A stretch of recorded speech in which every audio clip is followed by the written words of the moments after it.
happening on the Shumway Show. Yeah.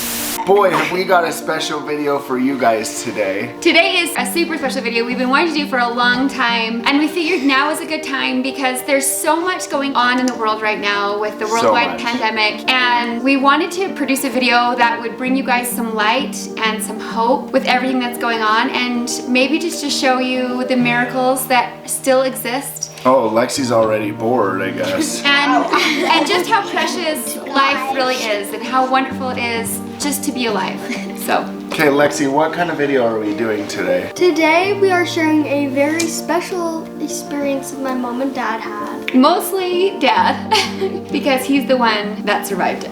It happened. It's not clickbait. It actually happened. Yeah. I was in a plane crash, and these poor girls are just gonna have to sit here and look cute while I tell you guys about something really crazy that happened to me. None of us were alive when it happened, so we don't really know anything. You guys were just angels, huh? And the older kids know the story, but London says she doesn't even really know the story. So. Well, I do. I just don't know any details. Okay.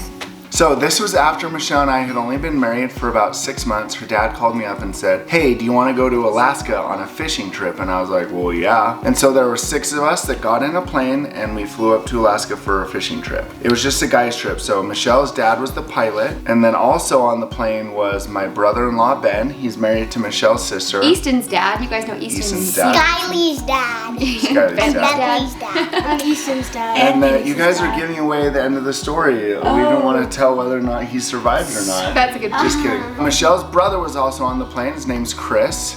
And then Michelle's dad had recently remarried, and he had 2 brothers-in-law that were on the plane. Their names were Gordy and Adam. So there were 6 of us, and it was kind of like, I don't know if you guys know what club seating is, but the pilot and the pilot were sitting in the front seat, and then there were 4 of us in the back. The 2 right behind the pilots were facing backwards, and then the 2 behind them were facing forwards. So we flew up to Alaska. We fueled up a couple times on the way there, but on the 3rd leg of our journey, we hit a storm, and so we climbed and we were flying above the clouds, and as we were coming down. Yeah, so we were in a storm when we were descending for our final approach onto our final destination, which is called Gustavus, Alaska. So we were going to Gustavus, Alaska for a fishing trip, and as we started descending and we were in the clouds, we got a little bit of sad news, and that's we were low on fuel. We were running out of gas. And so we continued to descend, and Gary, Michelle's dad, the pilot, he was talking to the air traffic controller that was like, okay, well, there might be a couple airports that you could redirect to. Let me take a look. So we kept descending, and the air traffic controller came back on and said, actually, there aren't any other airports nearby that you could fly to. And Gary said, okay, well, I'm just gonna keep descending. And so he did, and we were flying through the clouds, and one of the first things that we did is we said a prayer. I remember looking over at Ben, my brother-in-law, who was sitting next to me. He and I were in the very back seats and we were facing forward. And I looked over at him and he was already praying, and I looked at my other brother-in-law, Chris, Michelle's 18-year-old brother, and he was like, what should we do? And I said, let's definitely say a prayer. So we all said a prayer together that things would be okay. And one thing that I want to say is that I didn't feel like scared. I felt kind of like peace after I said a prayer. I felt a lot of peace that everything was gonna be okay. Isn't that so crazy? Taylor, do you ever say prayers? Yepper-doodles. Do they work? Yes. Yepper-doodles. Every night and morning. Every night. Brighton, what about you? Yeah, I do. Cool. Sometimes in the morning I try to read my scriptures and say my prayer before I get ready. Yeah. Sometimes when the girls are at school, if they text me that they have anxiety or something that's kind of scary coming up, like a test or something, I'll try and tell them, go in the bathroom and say a prayer in the bathroom stall, or in your heart. You can say prayers anywhere, and it always brings peace.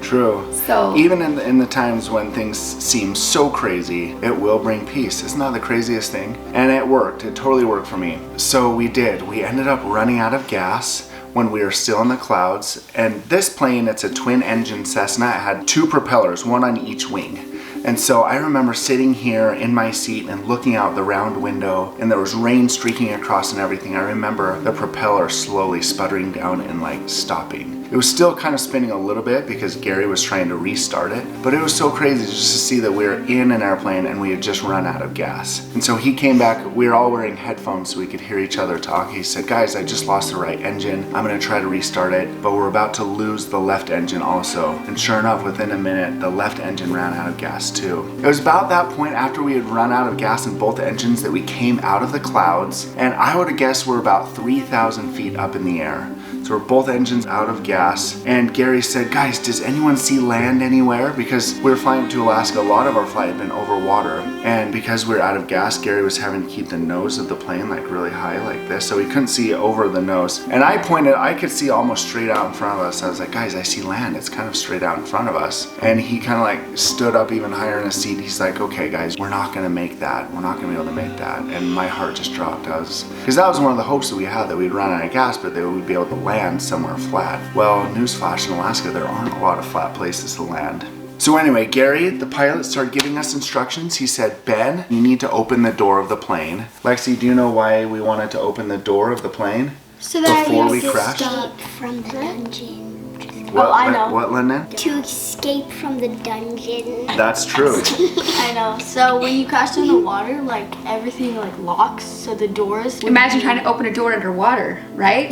Yeah, so the fuselage of a plane will often twist and get mangled, and you don't want the door to get pinned closed if you're in a sinking plane. Crazy, huh? Take notes. So Ben opened the door, and I remember the wind rushing in. We were going over 100 miles an hour still, so imagine rolling down the window in the car, and someone opens the window, you're going over 100 miles an hour. There's a lot of wind. And then the other thing he said is, everybody take off your seatbelts. What? London, why do you want to take off our seatbelts? Because if you crash, you won't be able to take up your seatbelt. Yeah, it won't because unlock it because it locks. thinks Yeah. you're in a car crash. Well, again, yeah, well, sometimes when you have a really hard crash, your seatbelt will like get stuck because it pulls so hard. So yeah, we didn't want anyone to be stuck in a locked seatbelt in a sinking plane. Which I think it's important to point out how miraculous it was that my dad had those thoughts, because that's a scary situation to be in, but I'm so grateful that he had clarity of thought to say, open the door, take off your seatbelts. Yeah, it was crazy. So we continued to descend, and the air traffic controller said, I've notified the Coast Guard of your situation, they are on your way. So that was a little bit of a comforting thought. But I continued to say just a prayer in my heart, but I did start to get kind of scared. Not scared that I might die, but scared that I might get hurt in the crash. And at that point, I said a prayer, and then I had just this image come into my head of one thing that I should do to try to keep myself safe during the crash. And I felt like it was like the Holy Spirit, like it was Heavenly Father like telling me what I should do. And the image said, kind of showed me that I should turn sideways in my seat and wrap my arms around the back of my seat so that when we crashed, I wouldn't go flying forward and hit the person in front of me. So I did that. And then as I turned to wrap my arms around the seat, I got a view outside of the plane. It was a really pretty sunset. It was really cool. It was like a mini miracle. And it made me stoked about life and how I should totally survive. So I grabbed onto my seat. Yeah, I should totally survive. Yeah, actually, now that I think about it, yeah, I should survive. Yeah, it'd be good. Maybe I'll stick around. And tell them what time this was. This is in July. It was actually July 12th, yeah. Okay. July 12th. So in Alaska, it was like 9 p.m. So the sun wasn't quite set because the days last really long the farther north you go. So the sun was just kind of setting. It was right in between the clouds and the horizon. It was a really pretty sunset. So the sun was right on the horizon. But I looked out the window and I could see the water it was just coming. It was coming. And so we hit the water and we crashed, and it was probably the loudest noise I've ever heard in my entire life. And then immediately we hit the water again. So I think we kind of bounced just once and then we crashed and I totally blacked out. So we crashed. It was scary. Have you guys ever crashed in a plane?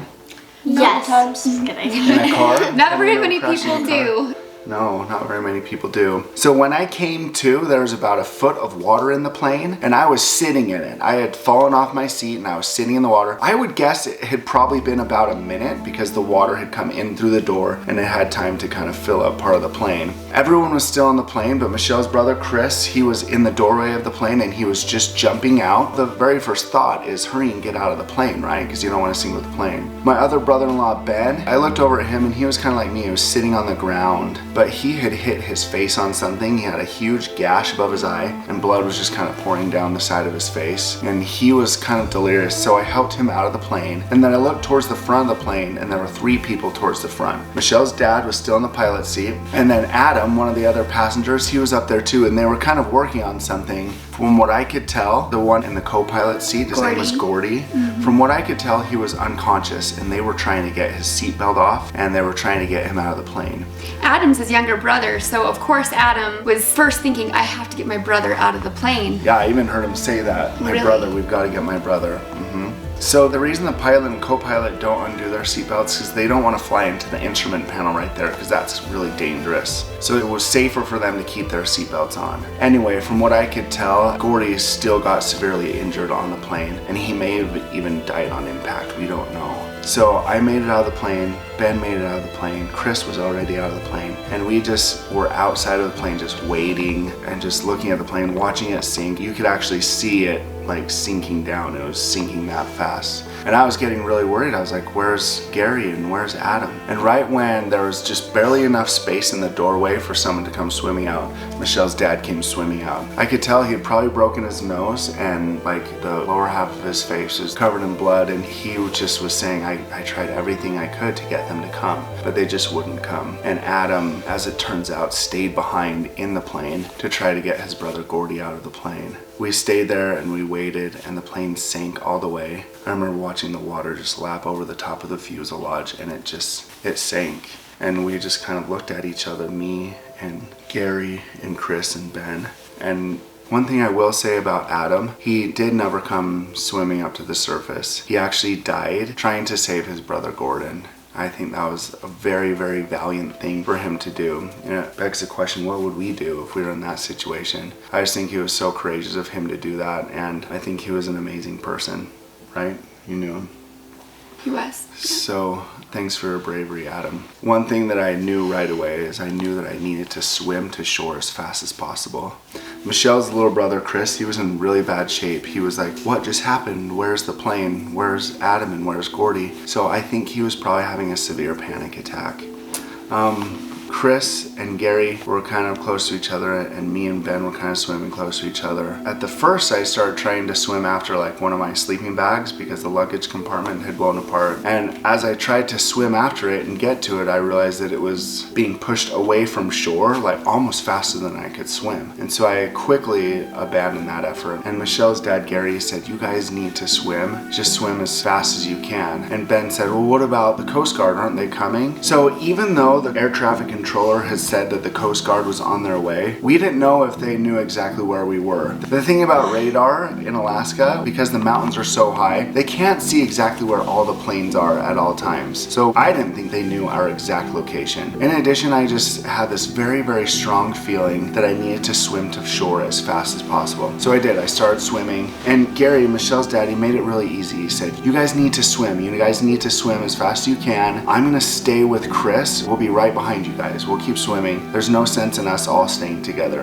Which I'm gonna pause right here. Michelle, do you remember the Coast Guard survival tips when you're in cold water? Do you remember any of the survival tips? Oh, I'm trying to remember. I've heard you mention them before, but... Taylor, do you remember some of them? Huddle together and stay in a little circle. Yes, that's one of them. Right. Taylor, can you reach my phone over on the couch right there?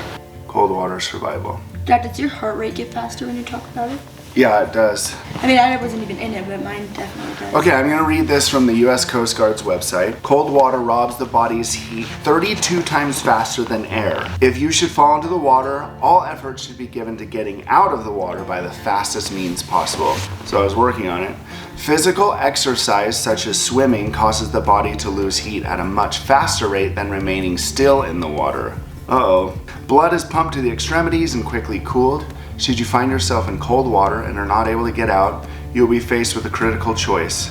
Adapt a defensive posture in the water to conserve heat and wait for rescue, or attempt to swim to safety. Swimming will greatly increase heat loss and can shorten survival time by more than 50%, which is crazy. And then it says this, if you are not alone, huddle together or in a group facing each other to maintain body heat. So I'm glad I didn't know these stats before we crashed, because I probably would have maybe even tried to convince the others, guys, let's huddle together, we can conserve our warmth and maybe just try to like float and keep our warmth. Because I'll give away a little bit of the ending of the story. The Coast Guard never came. And so if we would have huddled together and stayed together, we would have been waiting all night, and we definitely would have succumbed to hypothermia and probably would have died. So anyway, I'm glad we didn't know these stats. Here's the timeline. Normal body temperature is 98.6, obviously. Shivering and the sensation of cold begin at approximately 96.5, which by this point we were already shivering, I think. We later found out that the temperature of the water was between 48 and 52 degrees. Amnesia can begin around 94 degrees, unconsciousness at 86, and death at approximately 79 degrees. Scary, huh? Seems like it wouldn't take long to get to that if the water's that cold. Yeah, it doesn't take long. Michelle, we've done a little bit of research. What is the expected survival time in 50-degree water? It's like 40 minutes or something. I thought it was less. Anyway, so we started swimming, and I was in the lead. It wasn't a race, but I was trying to survive.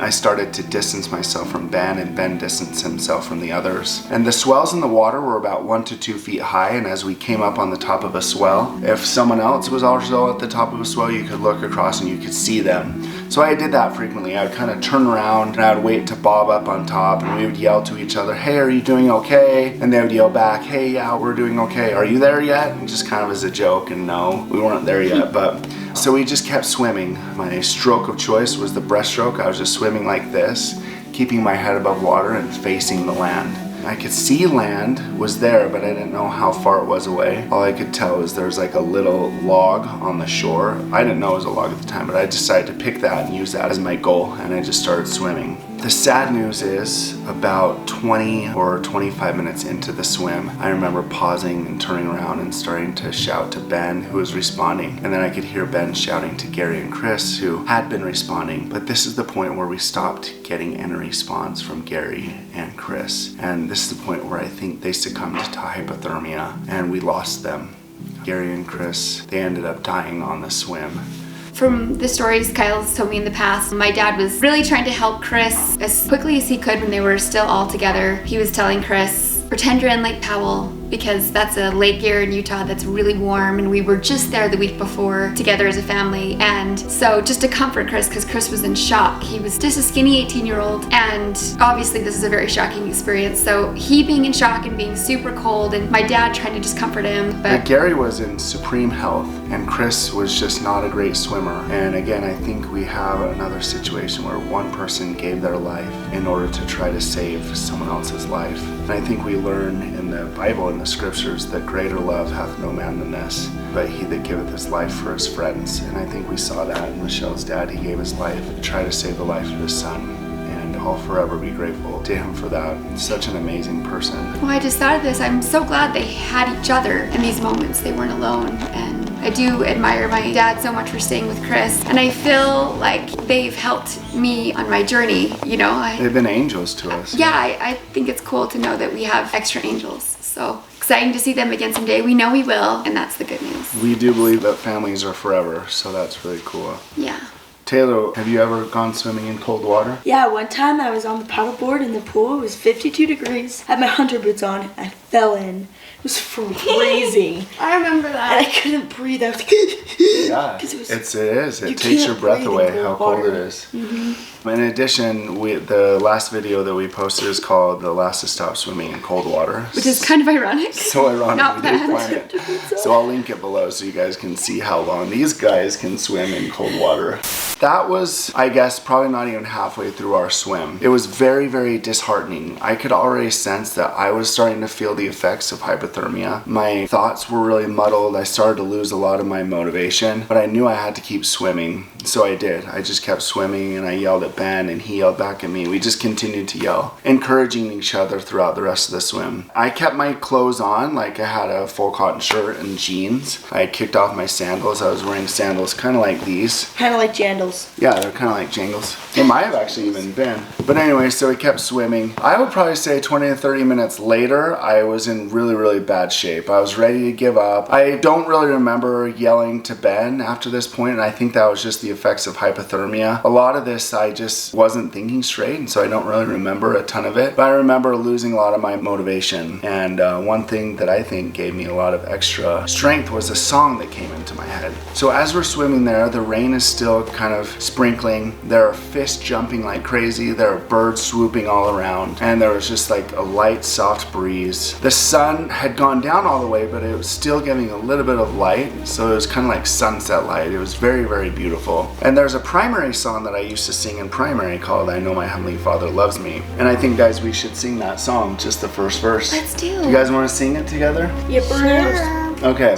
Whenever I hear the song of a bird or look at the blue, blue sky, whenever I feel the rain on my face or the wind as it rushes by, whenever I touch a velvet rose or walk by a lilac tree, I'm glad that I live in this beautiful world Heavenly Father created for me. So that song, I sing it often in primary at church on Sundays, and I feel like that song totally saved my life because it was stuck in my head and all this beauty was around me, this beauty that God created, and it's that last line of the song, I'm glad that I live in this beautiful world Heavenly Father created for me. Because at this point I was fighting for my life, and I feel like I had this choice to make. Should I keep fighting, or should I just succumb to like the extreme pain and the fatigue that was overwhelming me? I decided to live. I decided to keep fighting, even though it was so hard. Definitely, without a doubt, the hardest thing I've ever done. I decided to keep swimming, so I did, and that song was stuck in my head for a while, and I definitely think that was maybe you guys, my angels, there in heaven helping me to stay. What? So, I've already said the part where like you were sinking and like... I haven't gotten to that Oh, part. okay. But Brighton actually, she skipped ahead, and I'm going to skip ahead to the next part. It was probably another 20 or 30 minutes later. I was even in worse shape, and I did end up giving up, guys. I was looking at the shoreline, and I was thinking, oh, it's been probably over an hour. I feel like I'm not even any closer to the shoreline than I was when I started. So at that point, guys, I did end up giving up, and it was so sad. I let my head sink below the water. I was just about to like exhale and have the bubbles go up to the top, and then I had this really cool picture come into my head. It was almost like a personal vision, or like a picture of what my future family might look like. I didn't see these guys' faces. I didn't see necessarily what they would look like, but I saw that I was going to have a future family. And at the very front, at the very forefront of that image was Michelle's face, her bright, shining, beautiful face. And I knew at that point I needed to survive. There was no getting out of it. I had to stick around. I had to have this family. So thank you, you guys. I feel like you guys were there, my angels, and you saved me, so thank you so much. The rest of the swim was probably about 30 more minutes, but about halfway into that, I hit this barrier. I could see it as I approached it in the water. I remember seeing it. I don't remember much from this part of the swim because I was so thick in the throngs of hypothermia, but I could see that there was some sort of seaweed, and it didn't look like it was very thick because I could just see a couple of leaves above the water. But as I hit it, it was disastrous. It almost was the end of me. It made the rest of the swim seem like a cakewalk, or a cake swim, if you will. The seaweed, it tangled itself around my legs, around my arms. It was getting tangled up around my neck. Like the next day I had, well, for like the next week, I had scabs up and down my neck because it was so hard to like do my stroke and then in the same motion try to grab the seaweed. Oh my gosh, sorry. Grab the seaweed and pull it away from my neck because it was strangling me. It was keeping me from being able to breathe. And so the motion had to be so fast that I wasn't paying attention to how I was scratching my own neck. So stroke, scratch. Anyway, I almost sank in the seaweed. I almost gave up, but luckily I was so close to shore at that point. I was probably like 100 yards away. So I kept swimming and I finally made it to shore. And I was delirious. I think a normal person would have like gotten out of the water. They would have cheered Ben on. They would have, you know, hey, where's Ben? Come on, Ben, you can do it. I made it. Let's go. Yay. Yay! But I didn't. I just crawled up onto the shore and I scraped up my feet and my knees because the rocks were really sharp. But again, I hypothermia. I wasn't really paying attention. But I think I probably lost consciousness at this point. The next thing I remember is Ben kind of like huddling up next to me, and he had to pep talk me into continuing to fight for my life because I told him I was done. I was like, I give up. I'm too cold. I can't do it anymore. I think my body temperature was like nearing that unconscious level. But he did. He talked me into surviving, and we kind of crawled up underneath the boughs of a pine tree, and there was like kind of like the perfect bed of pine needles there that we were able to just kind of like lay on top of each other throughout the rest of the night. It was crazy. We could hear the helicopters off in the distance. Throughout the rest of the night, it got really rainy and then not really rainy, but the storm was really off and on throughout the rest of the night. And we later found out that they had to call off the search because the weather got so bad. And we also found out that we weren't even within their search grid, like we were way out of bounds. So it was cool, though a couple hours later I started shivering again, so I knew that was really good. And then a couple hours after that I kind of stopped shivering for a little bit. Which is even better. Which is even better, yeah. So another part of the miracle is that there were 2 survivors because they kept each other alive. Yeah. While they were waiting to be rescued. Exactly. I don't think I would have survived had I been just on my own. I probably would have gotten out of the water, and then because the weather was so cold, my body temperature would have just kept dropping. So anyway, I'm really grateful for that. And Khyl has told me how many prayers that he and Ben said together once they made it to the island. We did. We said lots of prayers together. We later found out that it's kind of like a busy thoroughfare for boat. Most of them are way off in the distance, closer to Gustavus, but there was one boat that started coming as Ben was saying a prayer, and I could tell if it continued on its path that we'd be able to wave it down. And it came, it kind of like passed us, and it was like right in front of us, and then it just kept going, and I was waving so much that my arms, I almost couldn't even hold them up by the end. But anyway, they eventually gave a toot on their horn and started turning towards us. Which is such a cool part of the story because this guy, John Pope from Colorado, there's his shout out. I'm so grateful because he was on top of his boat looking through his binoculars. He wasn't actually looking for survivors because he thought that the crash was miles away, but he was just keeping his eye out nonetheless, and he said he felt like something literally grabbed his head and turned it, and that's when he saw Khyl, what he says, in nothing but his skivvies, since Khyl had taken off his shirt. And my pants, yeah. He was an Eagle Scout. What's this guy doing in nothing but his skivvies on? Yeah, so... Well, my clothes were just holding me back, I felt like. That's why I had worse hypothermia than Ben, because he had ended up keeping all his clothes on. But anyway, thank you so much for those angels that discovered us. Yeah, so John Pope sees them and toots his horn and turns in, and how did you feel at that moment? Oh my gosh, we broke down bawling. At first couldn't really believe it because it took them a while to turn and get to us. And then I shouted to them, I was like, we're in a plane crash, help us. And they lowered a boat into the water and came over and brought us shoes and jackets and stuff. And about 15 minutes later, the Coast Guard flew over and picked us up.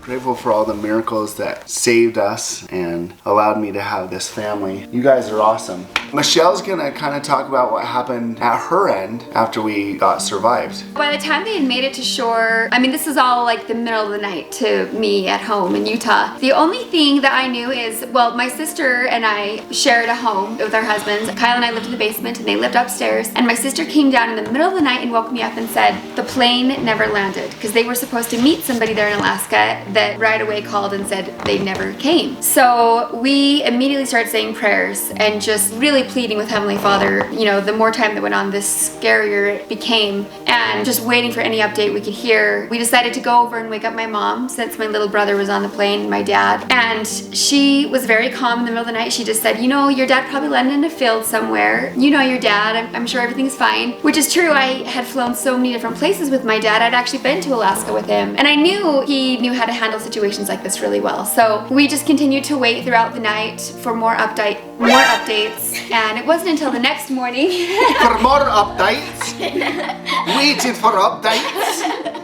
It wasn't until the next morning we had heard that there were 2 survivors. And immediately That's really, all they would tell you. That's all they would tell us. Legally, they couldn't tell us who they were or any more details. And that was really, really hard to hear because, of course, we want everybody to survive. So we were just saying lots of prayers as a family and lots of individual prayers. And I remember how strong the Holy Ghost was comforting me throughout this whole thing. I just have to emphasize that because throughout our trials, even though we don't have all the answers, we can be comforted through prayer. And I'm so grateful for that. And then about a half an hour after that call, Khyl called me and he told me he had survived and he was in the hospital and that there were no other survivors except for Ben. That was hard news to break. That was hard, and to be honest, I didn't believe him all the way at first. I was like, are you sure? Like, my dad, my brother, they're probably somewhere else. They're gonna be found, you know? Like, it's hard to accept that news, but I was so grateful for the miracles that Khyl survived and that Ben survived, because if you remember, they weren't supposed to live in the water longer than 40 minutes, and they swam in the water for probably an hour and a half. Over double what they were supposed to. And they were probably on that island with hypothermia for 8 hours. These are things that we can't deny were 1000% a miracle. And just as miracles happened then, they still happen now. I think it's so cool that we have that knowledge. And we have the knowledge that families are forever. Yes. Thanks, Michelle, for sharing that. It was a moment that 2 sisters had been waiting for. Their husbands were back after a brush with death. Khyl Shumway said it was his wife, Michelle, that gave him the strength to survive the icy waters off of the Alaska coast. That's what kept me going, thinking of my wife and making it back to the family. And for Ben Gunn, who suffered cuts and a sprained ankle, Stephanie kept him going. It feels good, that's all I gotta say. The 2 friends were on a fishing trip to Alaska with 4 other Utahns when the plane ran out of fuel. Pilot Gary Osler told his passengers, including his son Christopher and brothers Adam and Gordon Moses, they were going down. It was kind of a feeling of determination, I guess. You know, a lot of fear, but a lot of determination. Like, I have to do this. But when the plane hit the Pacific Ocean, Shumway says he blacked out momentarily. When I came to, there was about a foot of water in the plane. And I was just, you know, yelling, trying to tell everyone to get out of the plane. And we were all in shock. So. As they got out of the plane, Shumway says he spoke with Gary Osler moments before they started swimming to an island. He just said that he and Adam tried as hard as they possibly could to get Gordy. And Gary tried as hard as he possibly could to get Adam and Gordy out. But when it came down to it, they just couldn't do it. The 2 brother-in-laws swam to an island near Gustavus, Alaska. They lost track of the Oslers, but still kept swimming. Ben continued to call, "Are you there yet, Khyl? Are you there yet?" And I said, "No, close. Just keep swimming. Just keep swimming." And of course, at times I was in complete distress, you know, yelling out, "I don't know what I'm going to do." And he was just saying, "Keep swimming." So, I think we saved each other's lives numerous times. The 2 made it to the island safely, but then they had to wait for someone. Finally, a boat spotted them some 8 hours later, brought them back to safety. Back to you. It's an incredible story. Anyway, guys, we are probably going to try to go live on our Instagram, on The Shumway Show, on the evening that this video goes live. So Monday the 19th, we'll go live on our Instagram. Join us for any questions and answers. Yeah, if you guys have any questions about any of this, I mean, this is a really condensed version, actually. Yes, so condensed. So I feel like there were some details that we didn't get to share. So if you have questions, please ask them on our Instagram live. We're really looking forward to seeing you guys. And thank you guys so much for watching this. Also on our live, we're going to announce giveaway winners from our last video. If you want to find out how to enter that giveaway, be sure to go watch our previous video, which is Lasses Stop Swimming in Cold Pool. And if you liked this video, you'll love this video.